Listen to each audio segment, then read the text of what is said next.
Waalaikumsalam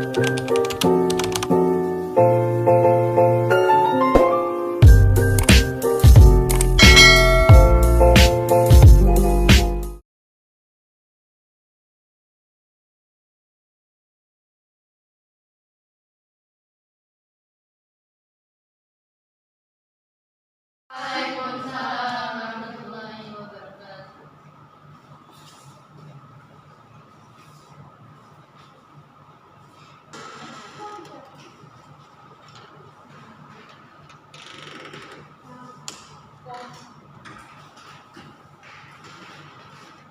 Bismillahirrahmanirrahim. Assalamualaikum warahmatullahi wabarakatuh. Waalaikumsalam warahmatullahi wabarakatuh.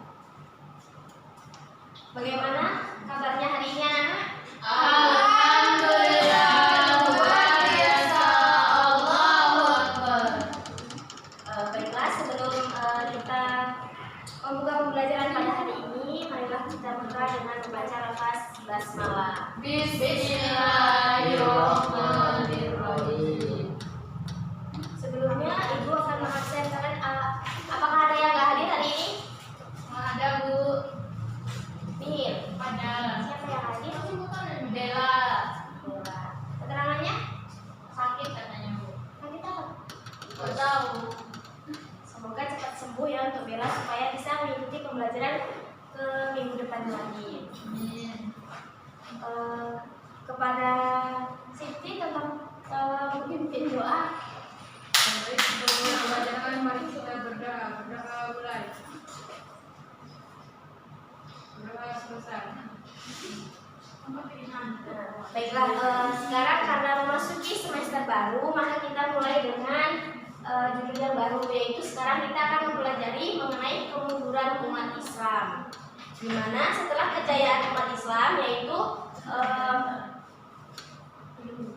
kejayaan umat Islam pada Daulah Abbasiyah dan juga Umayyah, yaitu umat Islam juga mengalami kemunduran. Sebelumnya, tujuan pembelajaran pada hari ini yaitu kita dapat mengidentifikasi apa saja faktor-faktor yang menyebabkan kemunduran Islam. Selanjutnya juga menghubungkan kemunduran umat Islam dengan penjajahan Barat atas dunia Islam. Dan yang terakhir yaitu menyusun hikmah dari munculnya gerakan tajdid. Lanjut, sebelumnya itu kemunduran umat Islam atau kemerosotan umat Islam selepas kemajuan peradaban Muslim pada abad pertengahan atau era klasik. Ini ditandai dengan Istana Al-Hamran Spanyol atau Andalusia, juga ada di India yaitu Taj Mahal. Kemunduran, salah satu faktor-faktor kemunduran umat Islam, salah satunya yaitu kemunduran kerajaan-kerajaan besar yang ada di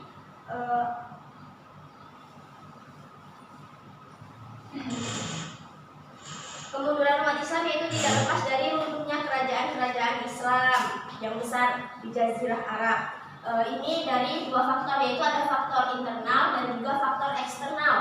Faktor internalnya yaitu seperti perebutan kekuasaan antara orang asli Arab dan juga orang non-Arab. Selanjutnya yaitu kegemaran para penguasa, yaitu dengan gaya hidup yang mewah-mewahan, seperti dia juga berjudi, hidup bermewah-mewahan, dan juga tidak lepas dari korupsi dan juga nepotisme. Selanjutnya yaitu faktor eksternalnya, faktor dari luarnya, yaitu serangan pasukan Mongol di Baghdad yang pertama. Yang kedua yaitu runtuhnya Daulah Umayyah II di Andalusia. Dan yang terakhir yaitu penurunan sumber daya alam seperti berkurangnya tambang logam. Dari beberapa faktor-faktor kemunduran umat Islam ini, Syekh Amir Syakib Al-Senan mengungkapkan faktor-faktornya, diantaranya seperti yang di depan, yaitu umat Islam sudah tidak benar-benar mengamalkan ajaran Islam sesuai syariat, khususnya yaitu Al-Quran dan juga hadis. Padahal itu adalah sumber pedoman hidup kita. Selanjutnya yaitu umat Islam tidak mau bersatu dan terpecah belah. Islam diperintahkan untuk bersatu. Selanjutnya yaitu mayoritas umat Islam cinta dunia dan takut mati. Kebanyakan umat Islam lebih mementingkan kehidupan dunianya dan melupakan hidup akhiratnya. Dan yang terakhir yaitu hilangnya semangat jihad. Jihad adalah satu kesungguhan untuk berjuang di jalannya Allah Subhanahu wa taala. Untuk memasuki materi selanjutnya, Ibu minta kalian untuk menonton video yang sudah Ibu siapkan. Bisa diputar videonya. Ada video mengenai penjajahan atas dunia barat.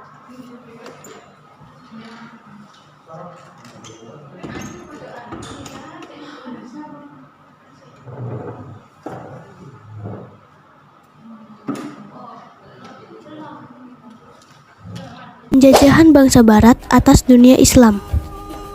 Perjalanan bangsa Barat ke Timur Tengah dimulai ketika Daulah Utsmani mengalami kemunduran, sedangkan bangsa Barat mengalami kemajuan di segala bidang seperti perdagangan, ekonomi, industri perang, dan teknologi militer. Meskipun begitu, nama besar Turki Utsmani masih disegani oleh bangsa Eropa sehingga mereka tidak melakukan penyerangan ke wilayah-wilayah kekuasaan Islam. Namun, kekalahan besar kerajaan Turki Utsmani dalam menghadapi serangan bangsa Eropa dalam pertempuran di Wina tahun 1783 Masehi membangkitkan kesadaran bangsa Barat bahwa Turki Utsmani ternyata telah mundur lebih jauh.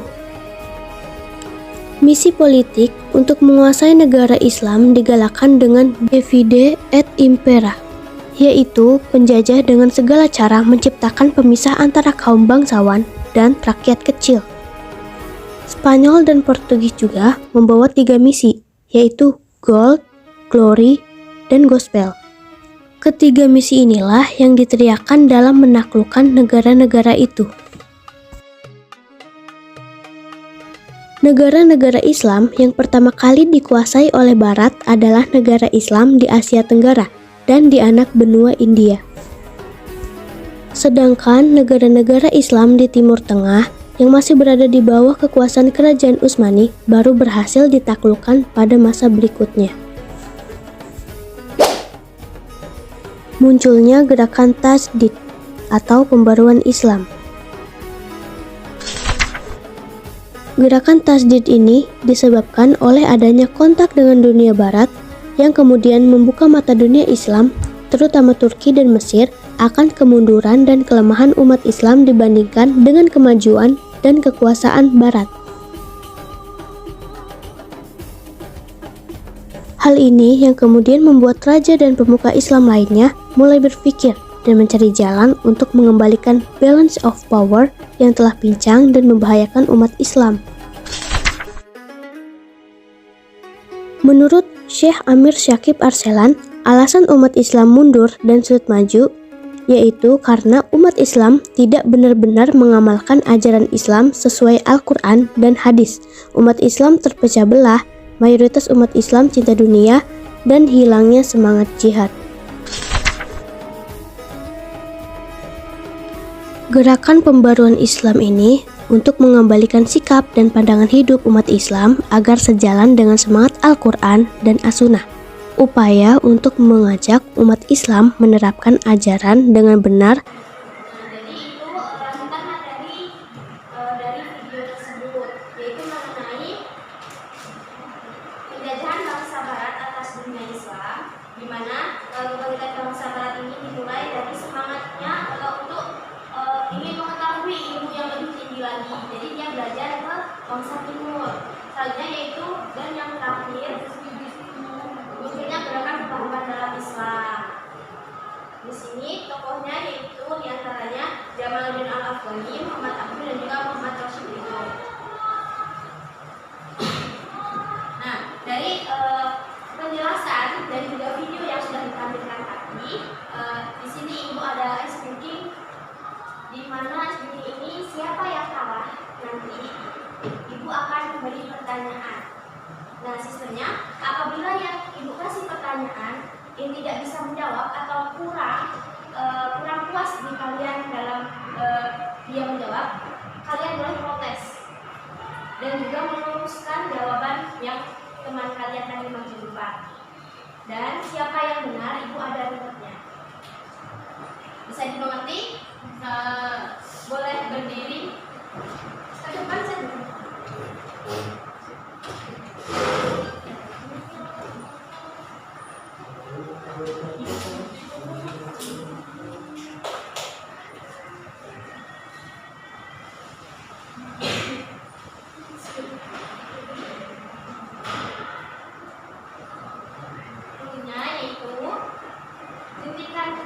Sebelah kanan itu nama kalian, sebelah kiri itu nama teman kalian. Terserah kan namanya. Sebelum itu kita ini yang ada di sini, ya, yang ada di sini terserah. Ibu contoh kamu ya. Konsentrasi, konsentrasi dimulai. Atifah Isa, Isa Stella, Stella seperti itu tahu paham? Yang kanan nama kita, yang kiri nama teman kita. Mulai berdiri ya. Mulai ya. 1, 2, 3. Konsentrasi, konsentrasi dimulai. Ipa Rizky, Rizky Sila.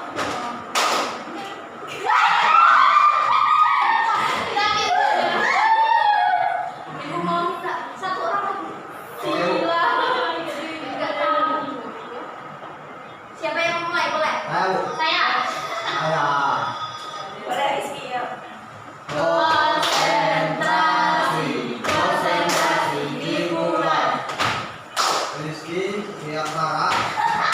Sarah, Stella, Stella, Isa, Isa, Diva, Diva, Isti, Sarah. Ulang. Ya, kasih dikit. Bisa baru mulai.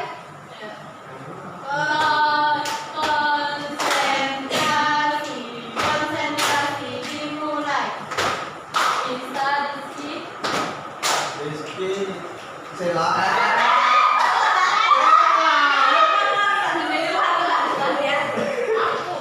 Oh, aku deh.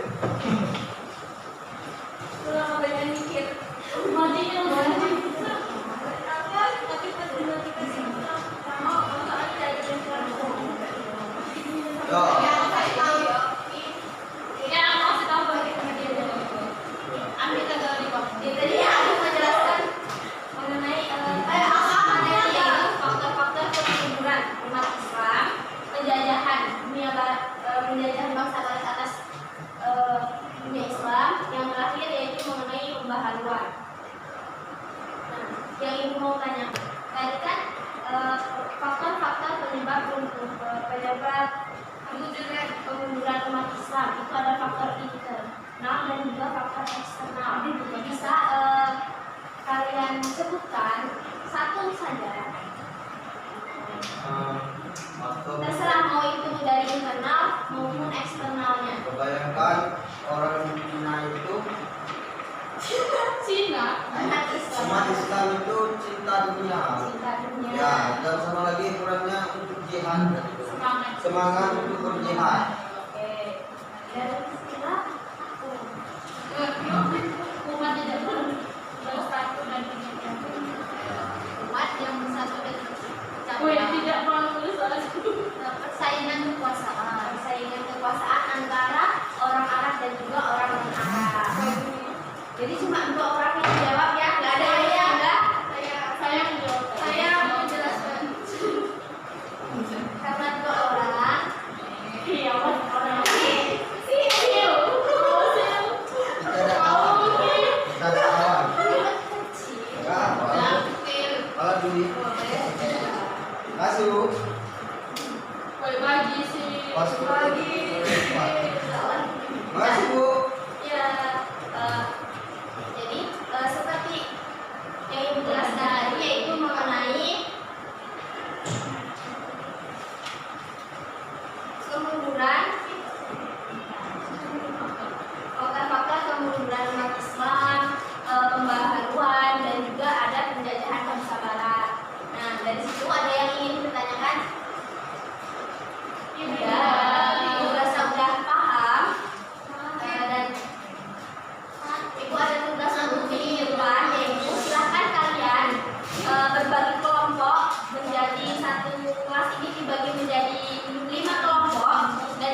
persoalan ke sekolah dan ke kampus lalu mendapatkan ijazah, tapi soal memperluas wawasan serta mengkaji ilmu kehidupan.